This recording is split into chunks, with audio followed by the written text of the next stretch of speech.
Comme ce fut le cas en mai dernier pour le traitement du sida pédiatrique, l'Afrique se réunit de nouveau à Abidjan afin de dégager un consensus dans la lutte contre les fléaux portant atteinte à la dignité humaine, à savoir le travail forcé, la traite des êtres humains et le travail des enfants.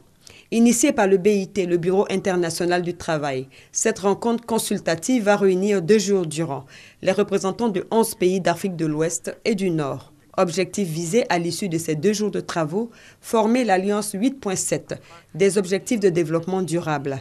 8.7 en référence au point 7 de l'objectif 8 du nouveau programme de développement durable adopté en septembre 2015 par les États membres des Nations Unies. So it's goal number 8, target number 7.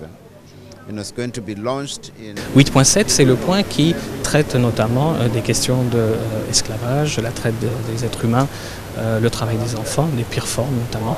Et cette alliance 8.7, c'est essayer de mobiliser un grand ensemble de personnes, d'acteurs, afin de former un partenariat pour lutter contre ce fléau, non seulement en Afrique, mais dans le monde entier. Pour le gouvernement ivoirien, il est temps d'agir. Aujourd'hui, plus que jamais, nous sommes conscients que la lutte contre les pires formes de travail des enfants ne s'opère pas uniquement par des mesures normatives protectrices. Cette lutte requiert notamment l'existence de politiques publiques garantissant à l'enfant le droit à l'éducation de qualité qui doit être gratuite et obligatoire, le droit à la santé, à la protection et aux loisirs, ainsi que des alternatives viables pour les parents.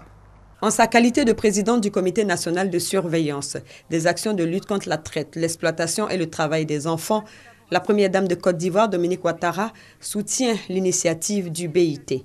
Elle y voit le début d'un engagement à l'échelle mondiale. Je suis convaincue que l'organisation de cette consultation sous-régionale permettra de jeter les bases d'une alliance mondiale contre le travail des enfants et la traite des personnes, un phénomène qui touche malheureusement la plupart de nos pays. En mettant en commun nos énergies, nous pourrions arriver à fédérer les efforts des pays membres afin d'atteindre les objectifs de développement durable fixés par l'OIT. Nous espérons que d'autres pays pourront nous rejoindre dans cette alliance, réunissant les acteurs déjà engagés afin de mener des actions plus efficaces pour faire reculer la prévalence du travail des enfants et du travail forcé au niveau mondial. La rencontre consultative d'Abidjan se tient en prélude à la réunion de haut niveau prévue le 21 septembre prochain au siège des Nations Unies.